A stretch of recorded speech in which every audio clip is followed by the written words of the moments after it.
Hey guys, welcome to another episode of Media Talks with your host Tony J. If you're new here, hit the subscribe button, click the like, and share this video for more notifications. Thank you. Try and help my channel grow. So let's jump into it. In this episode, um, I wanted to go into the Jordan Neely situation. Um, as you know, last couple of weeks that's been in the media. Jordan Neely is something that it's tragic the way he died, unfortunately, and I feel like Jordan Neely's death has catapulted New York City into kind of like I would say it's at the peak of the decline. Um, I've visited New York City since I was 14 years old. So there isn't anything you can't tell me that I don't know about New York City. I've been to New York City about 12 times, starting from 2004 all the way up to 2016. So I've been gone quite a while. I've noticed probably around the time Mayor de Blasio got into office, I started to see a significant shift in New York City. Now, before I jump into that part of that, I want to finish up my issue with the Jordan Neely situation and then tie this all in to my interactions of being in New York City. You know, when Michael Bloomberg was the mayor of New York City, you could say New York City was in a good place. Crime was low. It was financially stable. Tourism was up. But also, what you notice about New York City is people gave a damn about the crime, about the homelessness in the city, because we know that New York City is one of those cities that has a housing crisis. There's not enough housing for a lot of people. And New York City has gone through this in the 70s, 80s, 90s, 2000s. Issues with rent control, issues with affordable housing for those that are born and raised in New York City. Now, I was just a tourist, but it was something that I loved about New York City when I went there. I think, when a person goes to New York City, they think about, you know, the performers, people on the subway, people playing instruments and playing bands on the subway. But the biggest problem with New York City, along with the 8 million people that dwell within the five boroughs, is that New York City can be, on the surface, it looks safe, but the people can be dangerous and mentally unstable. There are situations that even when I was coming into the city, I wasn't very aware of. It took a while for me to understand that New York, even though as great as they make it seem on TV, as great as they make the city seem in the media, New York by itself is a very dangerous place. It took me a long time. I had to grow to understand New York. And sometimes you got to visit a city more than once to get the gist of how people operate in New York City. And I could tell you, after my visitations to New York City, I'm most likely never going to be able to go back to the city ever again. And here's why. One of the biggest issues with New York City is its mentally unstable people. And sometimes when you go places and you interact with people, you have to have your defenses up. You have to be aware of your surroundings. Some people come to New York and people, there used to be a time when people from the Midwest or people from the South would come to New York because they felt as though there were better opportunities and that New York was this type of place where people would go and you would get a rent a room at some crummy motel. You would live at a motel or hotel um, for years, and you pay rent for a room, and you had this little room, and you'd go, and maybe your rent was like $15 a month or something like that. And there are situations that used to be like that in the 60s and maybe the early 70s when rent was really like low, and there used to be a time when New York City was the place that people ran away and never return home, run away from their small town homes and actually go troving around Times Square, or what they used to call the Deuce back then. You either became a hooker or a drug dealer. And that's the dirty part of New York City that people don't really talk about. When people mention New York City's dark past, they don't talk about that aspect of New York City, even though it's been highlighted before in the media.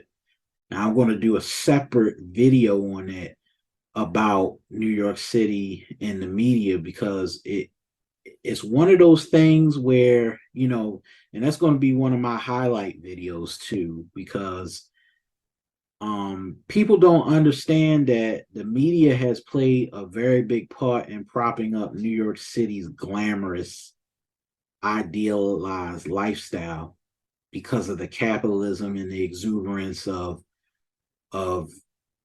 the flamboyant wealth that is perpetuated on shows like Sex and the City, or How I Met Your Mother, or Friends, and all these shows, and especially the Hallmark one, Seinfeld.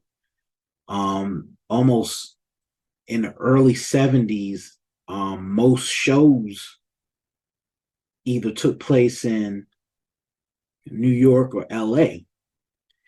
And one of the things about New York City is New York City has been so glamorized in the media, but it hasn't gotten an honest critique about the type of city it's become. Now, you could say this is a liberal point of view or a conservative point of view, whatever. I stand in the middle. I critique both points, but I'm very fair and balanced in my assessment about New York City. But back to my main point, when when people think about New York City, they don't think about the dirty aspect of it. They think about the glamorous aspect, and that was because of the media.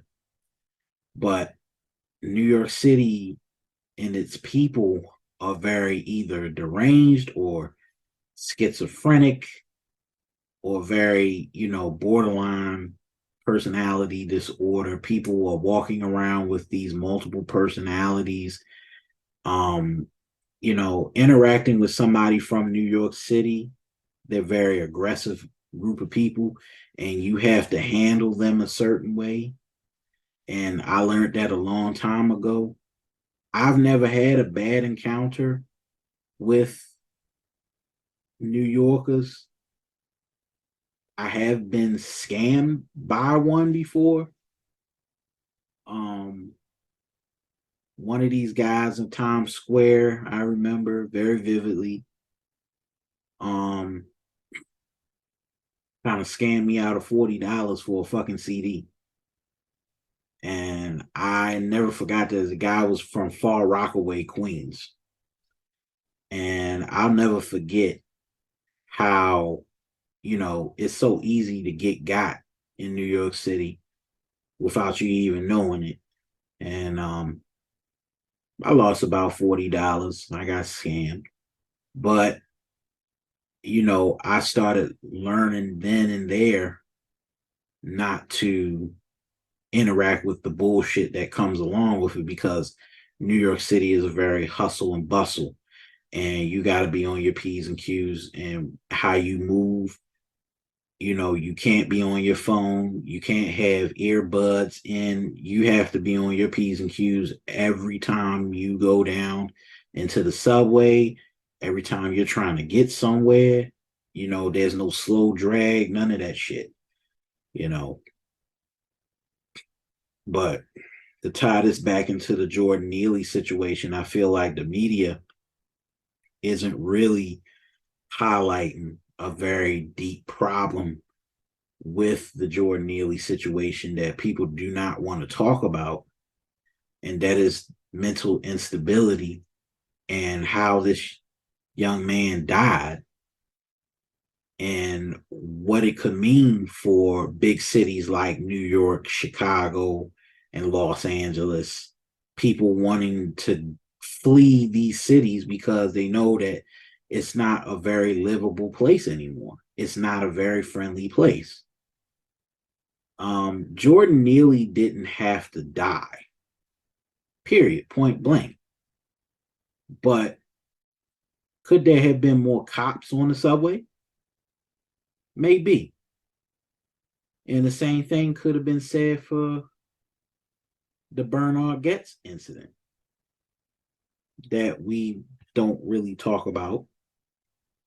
Um, I've had interactions with homeless people on New York City subways. Some will sell you books, some will, break dance and shit like that. But I have never felt more uncomfortable until they start running up on me, trying to harass me to give them $1 or give them something to eat. And not that I have a problem with helping out the homeless or helping out buskers, is what they call them, or people that are busking or performing for money. But the biggest problem is, why is there such a exuberance of that lifestyle being propagated in the media? And especially with a city like New York. New York has a lot of buskers. And a busker is basically a person that performs for money. Um, I've had my fair share. I've seen my fair share of break dancers. Some of the, not necessarily the ones that perform in the subway, that swing on the pole and swing their legs around and shit like that. I haven't had any incidences like that. But as far as performers, I have no problem with them. But when they start, there's also a other group that they'll just walk up to you and ask you for money.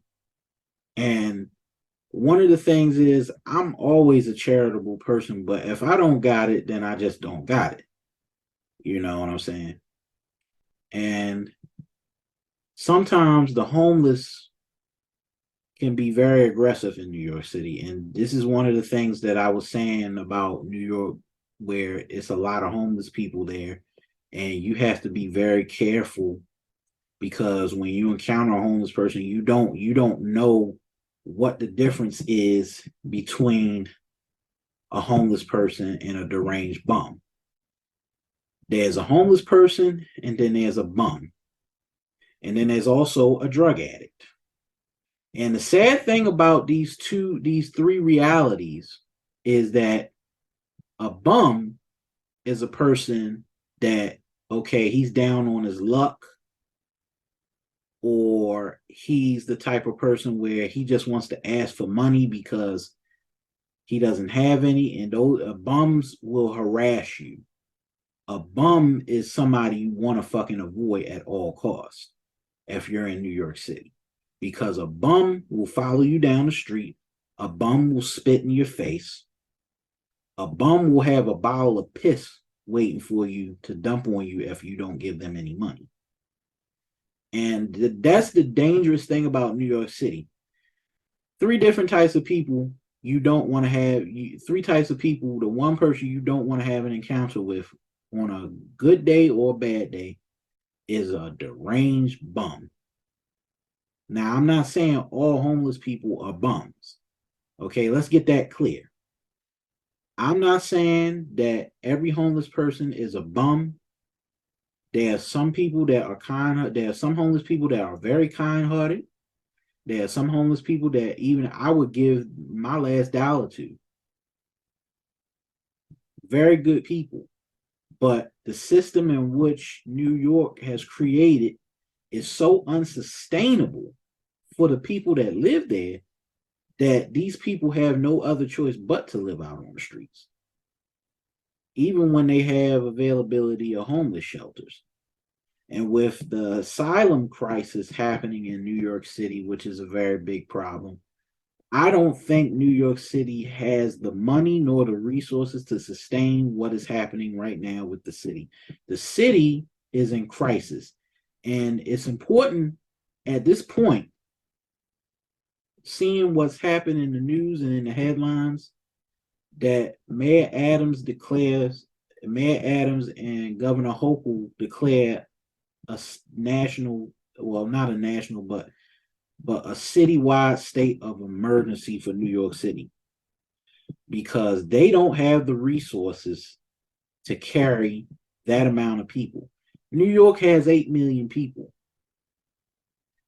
And even with the resources that they have for the 8 million people that they currently have, it's still not enough to even cover roughly maybe a quarter of the people that actually live and work within the city. The city could fuck around and find itself in a 1977 situation. The same situation where it was the Gerald Ford, the drop dead situation. And I feel like it's coming back.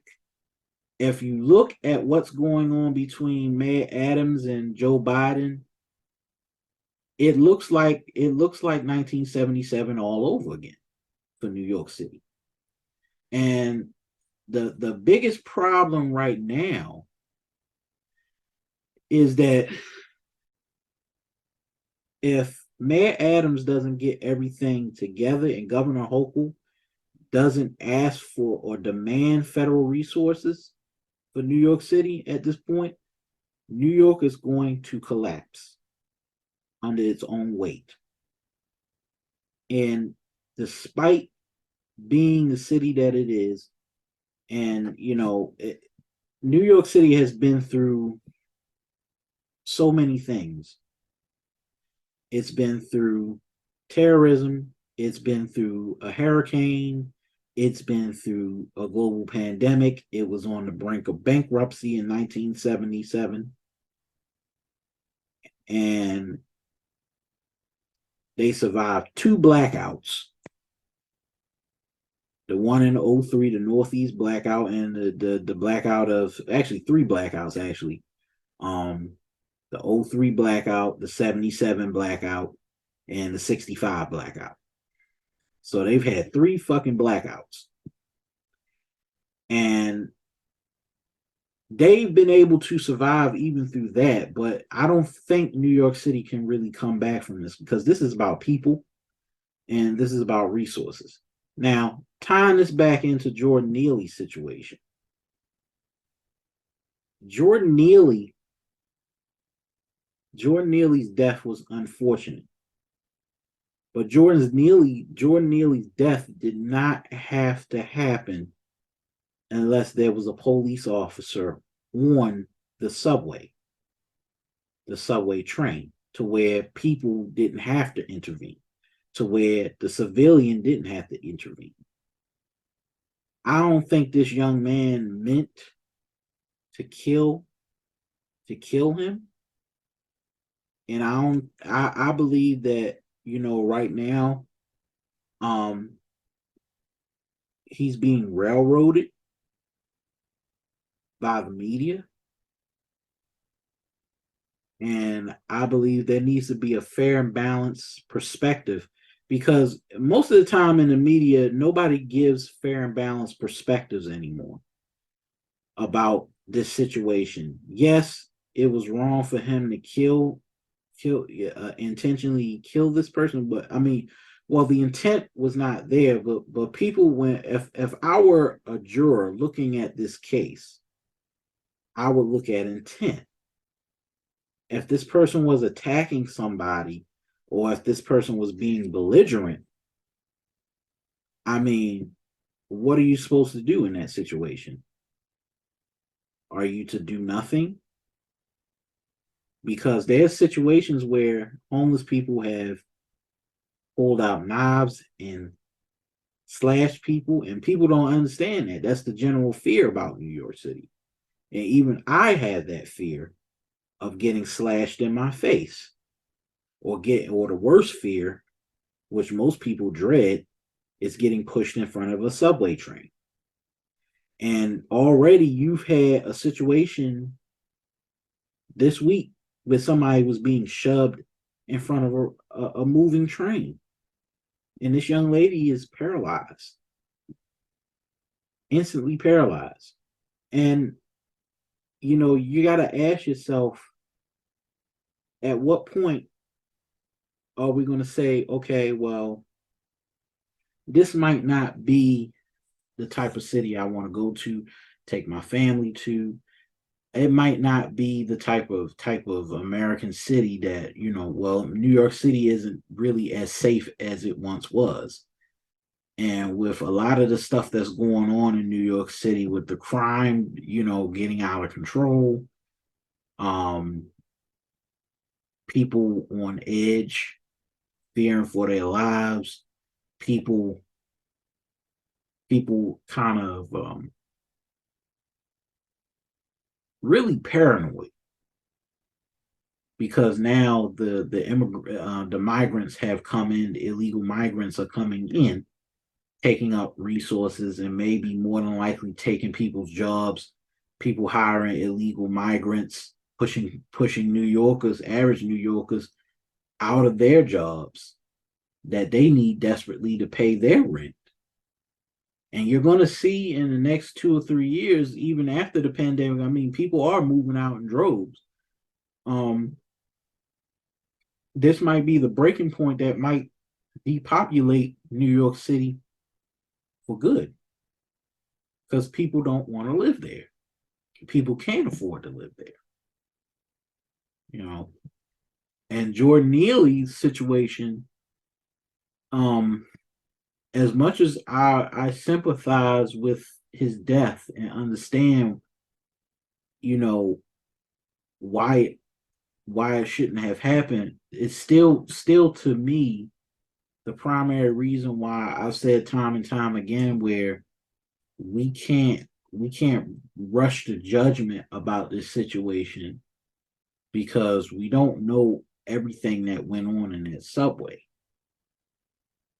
And one of the problems that I see within the media, especially with CNN and MSNBC, is this quickness to paint a villain martyr framing with this situation. Like, this young man committed a heinous act, and they're putting the media is putting their own spin on it, and the media is putting their own frame in place to make it look like the white guy is that villain, even though he was trying to mitigate the situation,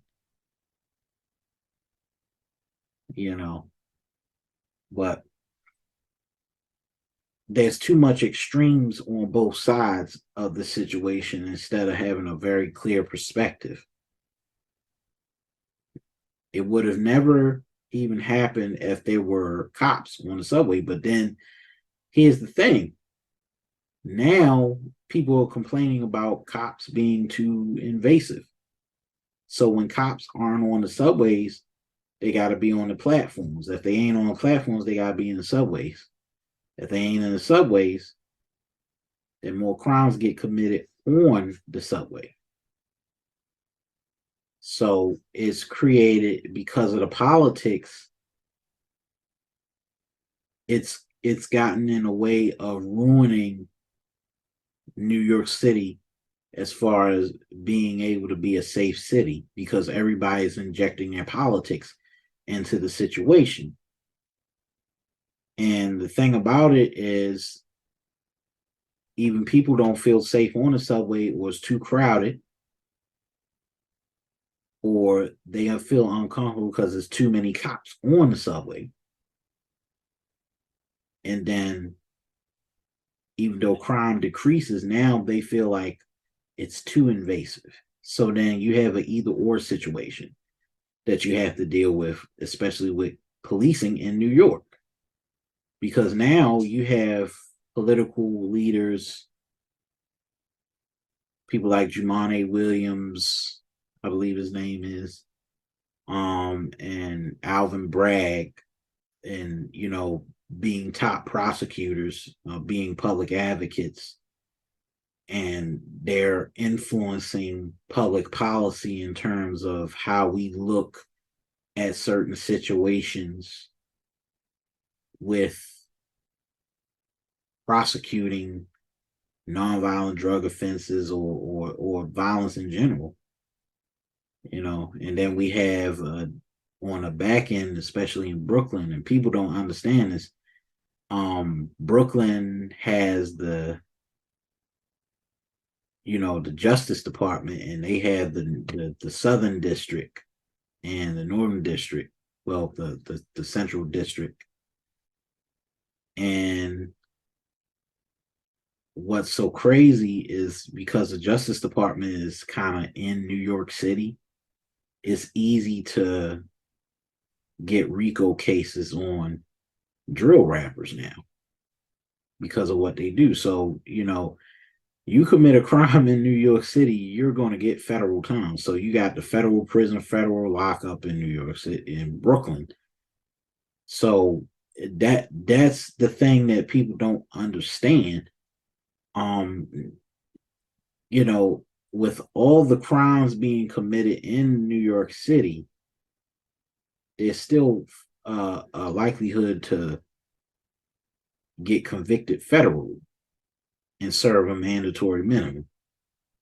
And what's so crazy is, like, people, a lot of people in the city don't understand that they commit these crimes and don't even realize they can get federal time for it. Like, they automatically forgot this was the same city that took down John Gotti. So if they could take down John Gotti, they could take your ass down too. Same thing with Chef G.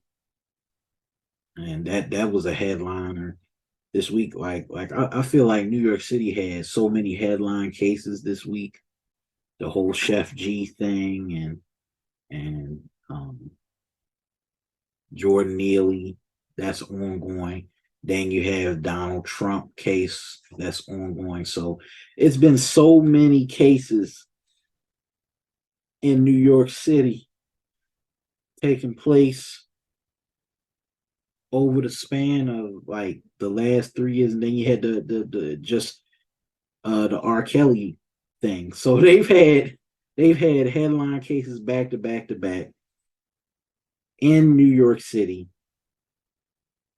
and the people that are prosecuting these cases, they're federal. They're federal agents, so they're federally indicting these people. So all these people are facing federal indictments, and now every news organization from CNN and MSNBC are covering every last one of those cases. So every time you turn on the TV, every time you turn on cable, New York City is always going to be in the headline news. And it hasn't been like that consistently since the 90s, which is crazy because New York City back then didn't have that many cases. So, but now it's like, okay, this is what it is now. So my thing is with New York being what it is, the only thing I would say is, with the Jordan Neely situation, is I think we have to understand now that New York might I've kind of had my renewed disinterest. I've become disinterested in the city itself now for the last 3 years. I don't see myself going back to New York City, not even for a visit, not even for a job, not even for anything. Because what's going on in New York City right now, as far as with Mayor Adams, um, I feel like the city is in decline now. Nobody wants to live there. It's not the same place that it was 20, 22 years ago.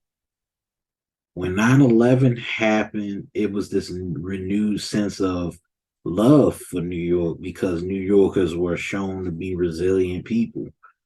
But I feel like that love is kind of worn out now that 9/11 has been over for the last few decades.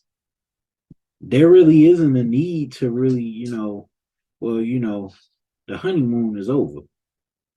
You know, we're not talking about first responders anymore. We're not talking about New York City firefighters and how much we love New York City firefighters or NYPD. There's this just renewed sense of anti-cop, anti-cop sentiment in New York City, but also, New York City is no longer glamorized as being this intellectual capital that it once was.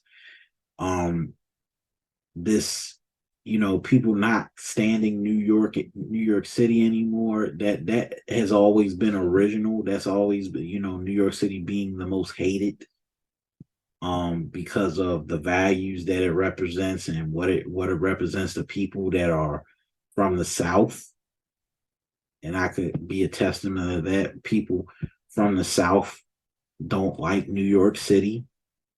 And even when I got older and I started going to college with people that came from Brooklyn and New York, New Jersey, and parts of Queens and Bronx, I never wanted to really interact with those types of people because of the attitude that they carry. And most New Yorkers, when they come out of New York City, they feel like,